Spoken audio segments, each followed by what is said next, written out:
400 पार होंगे इस बार? इंशाल्लाह 400 पार होगी। दाल, चीनी, चावल सब 400 पार होंगे। पेट्रोल 400 पार। उसमें इतनी बड़ी घर से मुसलमान निकला 7 बजे से 10 बजे तक बैठे हैं। ये भारतीय जनता पार्टी और हर्ष मल्होत्रा और नरेंद्र मोदी के प्रति इनका विश्वास है। प्रधानमंत्री की सबसे अच्छी बात एक लगती है सबसे पहले कि जब वो पंजाब वहाँ के गुजरात के चीफ मिनिस्टर थे, उनको स्टेज पे किसी ने टोपी उड़ाने की कोशिश की थी, उन्होंने कहा नहीं मैं टोपी नहीं उड़ूंगा। हाँ जी, प्रधानमंत्री की है एक आध बात है जो अच्छी लगती है। एक बात तो यह है कि उन्होंने गुंडागर्दी खत्म कर दी। इतनी बढ़ती हुई महंगाई, इसने एक आम इंसान की ज़िंदगी से सुकून बिल्कुल ख़त्म कर दिया है। मुसलमान का मसला थोड़ा ये है कि सबको लेके चलने वाला जो साथ में लेके चलेगा उसी के साथ चलेंगे। गौतम गंभीर कभी दिखाई नहीं दिए इधर। ये जब से मोदी आया यही हिंदू मुसलमान है, तो मंगलसूत्र छीन लेगा, तो भैंस छीन लेगा, ये कोई भाषण है? लोगों को रोजगार चाहिए। कांग्रेस के टाइम में सिलेंडर कितने का? 450 रुपये, आज 1100 रुपये। मोदी जी जो है धर्म की राजनीति कर रहे हैं। वो कभी कहते हैं कि मुसलमान घुसपैठिया है, मुसलमान जाते बच्चा पैदा करता है, समझे। राहुल गांधी सबसे अच्छी बातें कर रहे हैं, संविधान को बचाने की बातें कर रहे हैं। अब जो आरएसएस की आइडियोलॉजी हावी हो रही ना, और हिंदुत्व की आइडियोलॉजी कि मतलब हटाओ और सबको सिर्फ हम ही राज करेंगे। 80 करोड़ लोगों को अगर फ्री राशन दे रहे हैं तो इसका सीधा मतलब है कि 80 करोड़ लोग बिलो पॉवर्टी लाइन है। राशन नहीं, रोजगार चाहिए। 5 केजी राशन लेकर हम करेंगे कि अगर सरकार हमको जॉब देगी तो हम 50 किलो राशन खरीद भी सकते हैं। बाहर कंट्री का राष्ट्रपति हमारे प्रधानमंत्री नरेंद्र मोदी जी के पैर छूता है। आप देखिए दूसरी बार, पहली बार कितना मिला था? 282, फिर 303 मिली और अब के 400 पार। मोदी जी ने ये कहा था कि सबके खाते में 15 लाख रुपए आएंगे। किसी के आपके खाते में आए क्या? तो इस बार क्या उम्मीद है, 400 पार होंगी?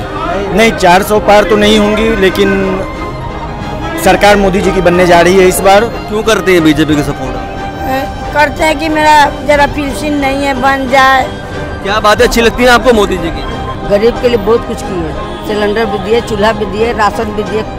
जब कर्फ्यू लगा था राशन भी दिलवाए, पैसा भी दिए, तो उनका ना देंगे तो किसको देंगे लोग? मुसलमानों को तो वोट बैंक बना रखा है कांग्रेस और पार्टियों ने। बात मुस्लिम और हिंदू की नहीं है। जो भी पार्टी सही करेगी, बीजेपी ने जहाँ तक कि मैं समझती हूँ मुस्लिम महिलाओं के लिए बहुत अच्छा किया है, जो किसी सरकार ने नहीं किया आज तक। प्रधानमंत्री नरेंद्र मोदी कैसे लगते हैं आपको? पहले तो अच्छा लगता है, अब खराब हो गया। प्रधानमंत्री की क्या बातें आपको बहुत ज़्यादा अच्छी लगती हैं? प्रधानमंत्री की सबसे अच्छी बात एक लगती है सबसे पहले कि जब वो पंजाब वहाँ के गुजरात के चीफ मिनिस्टर थे, उनको स्टेज पे किसी ने टोपी उड़ाने की कोशिश की थी, उन्होंने कहा नहीं मैं टोपी नहीं उड़ूंगा, शॉल दे दो मैं और रख लूँगा। ये जितने भी भ्रष्टाचारी है, झूठे मक्कार है ना, ये मुलायम सिंह हो या कांग्रेस वाले हों या मायावती हो या अपना ये आम आदमी पार्टी का जो ये छंद्रू है ना, ये केजरीवाल, इसका मैंने नाम छंद्रू रख रखा। करोड़ों रुपए के नीचे हूँ मैं, मेरा सब कुछ विज्ञान के चक्कर में। ये टोपी ओढ़ के रुमाल रख के और खजूर खा के बेवकूफ़ बनाते हैं मुसलमानों का, करते कुछ नहीं है। मुसलमान का मसला थोड़ा ये है कि सबको लेके चलने वाला जो साथ में लेके चलेगा उसी के साथ चलेंगे। हर एक मुसलमान की राय से, आम जनता की राय से, जैसे महंगाई हो रही है, जैसे मारा मारी चल रही है हर चीज़ की, तो कोई नहीं चाहेगा कि मोदी जी आए उसमें। अभी तो राहुल गांधी को देखेंगे या फिर केजरीवाल को देखना चाहेंगे। प्रधानमंत्री नरेंद्र मोदी की कोई ऐसी बात है जो आपको बहुत अच्छी लगती हो? हाँ जी, प्रधानमंत्री की है एक आध बात है जो अच्छी लगती है। बताइए। एक बात तो यह है कि उन्होंने गुंडागर्दी खत्म कर दी, ये बात तो अच्छी है उन्होंने की। और दूसरी बात यह है कि गांव देहातों में जैसे होता था कि किसी गरीबों के साथ अत्याचार करते थे, तो वो चीज़ खत्म कर दी। भ्रष्टाचार उन्होंने थोड़ा कम कर दिया। राहुल गांधी और मोदी का डिबेट हम देखना चाहते हैं, 1-to-1 जो राहुल गांधी ने चैलेंज किया मोदी को। प्रधानमंत्री कोई ऐसी बात जो आपको अच्छी लगती हो? गांव में हैं हम, गांव के रहने वाले हैं। प्रधानमंत्री ने भी काफ़ी काम किए हैं, वहाँ पर घर बनवाए हैं सबके। मोदी या राहुल? राहुल। प्रधानमंत्री ने जो गारंटी दी है अपने मैनिफेस्टो में, अभी तो एक भी पूरी नहीं करी। 15 लाख भी नहीं आए हमारे तो अभी सर, अभी तो 15 लाख के इंतजार में बैठी पब्लिक। अपोजिशन कह रही है कि प्रधानमंत्री मंच से जो है वो हिंदू मुस्लिम की बात करते हैं, वो रोजगार के ऊपर, महंगाई के ऊपर, एम्प्लॉयमेंट के ऊपर कोई बात नहीं करते हैं। प्रधानमंत्री जी लोगों का आज 7, आप देखिए दूसरी बार, पहली बार कितना मिला था? 282, फिर 303 मिली और अब के 400 पार। ये प्रधानमंत्री को सिर्फ और सिर्फ टारगेट कर रहा है, इनके पास कोई मुद्दा तो है नहीं। 450 रुपये का सिलेंडर था, आज 1100 रुपये का, जिसमें इनके कितने नेता ऐसे थे जो कांग्रेस के टाइम में सिलेंडर उठा के रोडों पे सब घूम रहे थे मनमोहन सिंह जी के टाइम में, और आज जो है वो आज सिलेंडर याद नहीं आ रहा लोगों को। कितने लोग ऐसे, आज वो नेता जो हैं बोलने को राजी नहीं है महंगाई पे। कैसा रहा आज का यहाँ का प्रोग्राम? देखिए, ये 30 साल में पहली बार ओखला की राजधानी कहा जाता है इसे बटला हाउस। बटला हाउस में इतनी बड़ी तादाद में घर घर से मुसलमान निकला, 7 बजे से 10 बजे तक बैठे हैं। ये भारतीय जनता पार्टी और हर्ष मल्होत्रा और नरेंद्र मोदी के प्रति इनका विश्वास है, इनका समर्थन है। इतनी देर यहाँ पे लाइट भगा दी गई, जो केजरीवाल जी पूरे देश में कहे कि दिल्ली को लाइट कट से मुक्त कर दिया, वो आपने अपनी आंखों से देखा। मोदी जी जो है धर्म की राजनीति कर रहे हैं। वो कभी कहते हैं कि मुसलमान घुसपैठिया है, मुसलमान ज़्यादा बच्चा पैदा करता है समझे, कभी कहते हैं कि ये मंगलसूत्र का कहते हैं कि मुसलमानों को बांट दिया जाएगा। यही तो हमारी भूल है ना मुस्लिम समाज की। हम ऐसे बंदों को भेज देते हैं, कसम खाता है वो, मैं अपने बच्चों की कसम खाता हूँ, मैं कांग्रेस में नहीं जाऊंगा, मैं मारुति टूटी फूटी में जाऊंगा। और अब तो आलीशान घर बना हुआ है। 400 पार होंगी इस बार? 400 देखिए, 400 पार का हमारा नारा था, पर हाँ 400 पार तो नहीं होंगी। हाँ, हम बहुमत में आ जाएंगे इंशाल्लाह। प्रधानमंत्री की जी क्वालिटी ये है कि बस वो माशाल्लाह हमारे सूट वूट में बहुत अच्छे रहते हैं, मतलब बहुत ज़्यादा दौरों पे रहते हैं, मतलब बहुत अच्छा ड्रेसअप होते हैं, सूट बूट में बहुत अच्छे लगते हैं। उनका बोलने का अंदाज सबसे अच्छा है। दाल चीनी चावल सब 400 पार होंगे। पेट्रोल 400 पार, सब 400 पेट्रोल 400 पार। आज किसी भी कंट्री में चले जाओ, भारतीय की सलाम होता है, सल्यूट होता है, और बाहर कंट्री का राष्ट्रपति हमारे प्रधानमंत्री नरेंद्र मोदी जी के पैर छूता है। केजरीवाल को जब भी वोट मिलता है वो काम के बेस पे मिलता है, सिंपैथी पे उनको वोट मिलता है जिन गवर्नमेंट्स ने कभी काम किया ही नहीं होता है। केजरीवाल हमेशा काम करता है और अभी भी काम के ऊपर ही उनको वोट मिलेगा। केजरीवाल को ज़रूरत ही नहीं है सिंपैथी की, केजरीवाल ने काम इतना अच्छे कर रहा है, वो अपने काम के बलबूते पे आएगी वो गवर्नमेंट। भारत के अंदर 55 साल कांग्रेस की हुकूमत रही है। 55 साल के अंदर कितनी बार हिंदू महिलाओं के मंगलसूत्र उतरे हैं और कितनी बार मुसलमानों के अंदर उसको क्या नाम है दिया गया है, ये हिस्ट्री बता देगी, हमें बताने की ज़रूरत ही नहीं है। बीजेपी को वोट नहीं करेंगे? नहीं। बीजेपी को क्यों वोट नहीं करेंगे? किसी को कोई फायदा ही नहीं पहुँच रहा। केजरीवाल ने क्या फ़ायदा पहुंचाया? दुनिया का नहीं, बस का किराया है वो फ्री में है, और बड़ी सहूलियतें हैं, बेबसों का सहारा बन गया है। तो इस बार 2024 में आप किसको इस देश का प्रधानमंत्री देखना चाहेंगे? राहुल गांधी बन जाए तो अच्छी बात है। तो इस बार क्या उम्मीद है, 400 पार होंगी? नहीं, 400 पार तो नहीं होंगी, लेकिन सरकार मोदी जी की बनने जा रही है इस बार। ये जब से मोदी आया, यही हिंदू मुसलमान है, तो मंगलसूत्र छीन लेगा, तो भैंस छीन लेगा, ये कोई भाषण है? केजरीवाल के बारे में क्या ख्याल है आपका? केजरीवाल का बाद में आए, पहले तो मोदी आए। क्या बातें अच्छी लगती हैं आपको मोदी जी की? सब बात उनका अच्छा लगता है मुझे। जैसे क्या? गरीब के लिए बहुत कुछ किए, सिलेंडर भी दिए, चूल्हा भी दिए, राशन भी दिए। जब कर्फ्यू लगा था राशन भी दिलवाए, पैसा भी दिए, तो उनका ना देंगे तो किसको देंगे वोट? ये दिल्ली नहीं, पूरी देश के अंदर में लोगों का रुझान जो है इंडिया गठबंधन की तरफ है। इवन कि ही सिर्फ माइनॉरिटी का नहीं, हम उम्मीद करते हैं कि जो स्वर्ण जाति के लोग हैं वो भी बहुत बढ़ चढ़ के जो है हिस्सा ले रहे हैं इंडिया गठबंधन में, क्योंकि वो लोग भी जो है ठगे गए हैं एनडीए की तरफ से। जो मोदी जी का वादा था 2014 से लेकर के 2024 आ गया है, लेकिन उन्होंने एक भी वादे पे खरे नहीं उतरे हैं।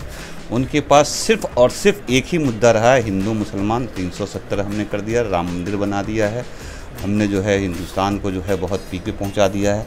लेकिन उसमें से जो है वो मंदिर बनने से जो है पूजा पाठ लोग करेंगे, बिल्कुल सही बात है, आस्था की सवाल थी, सुप्रीम कोर्ट ने उसका दिया कि भाई वहाँ आस्था के ऊपर जो है आप मंदिर बनाइए, बिल्कुल मंदिर बन गया, सब पूजा करते हैं, हम मस्जिद में नमाज़ पढ़ते हैं।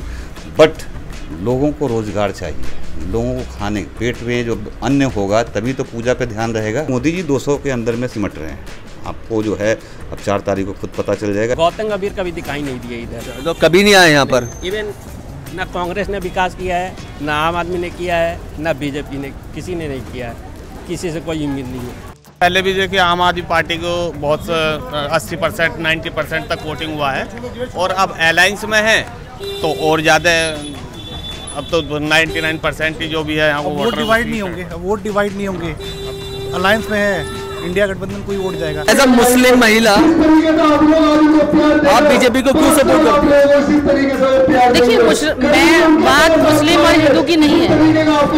जो भी पार्टी सही करेगी, बीजेपी ने जहां तक कि मैं समझती हूँ मुस्लिम महिलाओं के लिए बहुत अच्छा किया है, जो किसी सरकार ने नहीं किया आज तक, वो बीजेपी सरकार ने किया है। तो इसीलिए मैं आई हूँ, इसीलिए मैं उनके साथ हूँ। सबसे अच्छे नेता वही है कांग्रेस में। आप सोशल मीडिया पे देखिए, कहीं भी देखिए, राहुल गांधी सबसे अच्छी बातें कर रहे हैं, संविधान को बचाने की बातें कर रहे हैं। हम तो यही कहना चाहेंगे, बदलिए हालात, बदलिए सरकार। अभी महाराष्ट्र में 48 सीट में एक भी मुसलमान को टिकट नहीं दिया है। टिकट देने की बात नहीं है। कैसे आप राहुल गांधी पे इतना भरोसा कर रहे हैं? हमें राहुल गांधी, हमारे पास ऑल्टरनेटिव क्या है? बात टिकट की नहीं है, जो अच्छा रिप्रेजेंटेशन कर देगा हम उसे वोट दे देंगे। इंडिया गठबंधन को ये ख्याल रखना चाहिए, मुस्लिम रिप्रेजेंटेशन का भी ख्याल रखना चाहिए। मुस्लिम रिप्रेजेंटेशन का जो कमी कर रहे हैं वो 48 सीट्स में एक भी, जैसे महाराष्ट्र का एग्जांपल ले लेते हैं हम लोग, एक भी मुसलमानों को टिकट नहीं दिया। हमें बीजेपी के से कोई नाराजगी नहीं है। अगर आप इसके कोर लीडर को देखें, मुरली मनोहर जोशी को देख लें, आडवाणी को देख लें, इनकी कोर आइडियोलॉजी से कोई प्रॉब्लम नहीं है। अब जो आरएसएस की आइडियोलॉजी हावी हो रही है ना, कोर हिंदुत्व की आइडियोलॉजी कि मतलब हटाओ और सबको सिर्फ हम ही राज करेंगे, एक स्टेट ही राज करेगा, ये भारत के लिए, संविधान के लिए खतरा है। सिंपल 80 करोड़ लोगों को फ्री राशन दे रहे हैं। 80 करोड़ लोगों को अगर फ्री राशन दे रहे हैं तो इसका सीधा मतलब है कि 80 करोड़ लोग बिलो पॉवर्टी लाइन है। 14 से अब तक इन्होंने बांटने की राजनीति की है और बांटने की ही राजनीति ये कर रहे हैं। अब युवा जाग चुका है, डेवलपमेंट के नाम पे, विकास के नाम पे वोट होगा, और अब जो डेवलपमेंट की बात करेगा उसी को वोट होगा। पर प्रधानमंत्री कह रहे हैं कि इस बार 400 पार होंगी। नहीं, 400 पार होंगी, कांग्रेस की 400 पार हो सकती है, मोदी जी की नहीं। केजरीवाल से आप खुश हैं? बिल्कुल खुश हैं। चुनाव अगर ईमानदारी से हो जाए, ईमानदारी से, और ईडी सीबीआई इनका ध्रुवीकरण ना हो पाए तो मोदी जी कहीं नहीं आने वाले। विपक्ष की सरकार कैसे गिराते हैं, पहले इल्जाम लगाते हैं, उसके बाद जब नेता की पार्टी में आया था तो उस पर सारे कारण भूल गया वो। किसको जिता रहे हैं इस बार लोकसभा चुनाव में? अभी राहुल के पहले हमारे हिंदुस्तान को कोई नहीं समझता था, आज ये कहते हैं भारतीय आ गया। राहुल गांधी के बारे में कोई एक ऐसी बात जो आपको अच्छी लगती हो? राहुल गांधी की कोई बात अच्छी नहीं लगी। भारत के प्रधानमंत्री श्री नरेंद्र मोदी ही देश को चला सकते हैं। राहुल गांधी के अंदर ये नहीं पता कि चटनी का जायका क्या है, कौन खाएगा चटनी। चटनी खाई है देश के प्रधानमंत्री ने। राहुल गांधी नोटों में पला है, गड्डियों में पला है, सोने के पालों में झूला है, और आपके प्रधानमंत्री देश के, उन्होंने चाय बेच के अपना रोजगार पाला। उनको पता है चटनी कैसे खाई जाती है। 400 पार होंगे इस बार? इंशाल्लाह 400 पार होगी। मोदी जी ने ये कहा था कि सबके खाते में 15 लाख रुपए आएंगे, किसी के आपके खाते में आए क्या? नहीं, देखिए मैं पॉजिटिव आम आदमी हूँ, ये पॉजिटिव हम थिंग सोचते हैं। झूठ बोलने वाली जो बात है, ये सारी चीजें एक तरफ, ये झूठ है या सच है, ये जुमला है, ये बताओ आप मुझे। तो आप बीजेपी को सपोर्ट कर रही हैं? हाँ, करेंगे। क्यों करते हैं बीजेपी को सपोर्ट आप? करते हैं कि मेरा जरा पेंशन नहीं है, बन जाए, इसलिए सपोर्ट कर रहे हैं उनका। मुस्लिम मतदाताओं के लिए आपका क्या संदेश है? मैं उनसे ये निवेदन करूंगा कि इस बार 25 मई को कमल का बटन दबाएं और नरेंद्र मोदी जी को प्रधानमंत्री बनाएं, क्योंकि उनकी पिछले 10 वर्ष की जन कल्याण की उनकी जन कल्याण की योजनाओं में कोई धर्म का कॉलम नहीं है। उन्होंने बिना किसी भेदभाव के कोविड के समय में भी 140 करोड़ देशवासियों को वैक्सीन लगा के सबकी जान बचाई है, सबको ऑक्सीजन मुहैया कराई है, सबको हॉस्पिटल्स मुहैया कराए हैं, और बिना किसी भेदभाव के देश के अंदर 80 करोड़ राशन कार्ड धारकों को, दिल्ली में 75 लाख राशन कार्ड धारकों को आज तक राशन बिना किसी पैसे के मिलता है, और अगले 5 साल भी मिलता रहेगा। जब मोदी कोई भेदभाव नहीं करते हैं तो किसी को भी यह अधिकार नहीं है कि वो भी भेदभाव करे। हमारा निवेदन है कि 25 को कमल का बटन दबाएं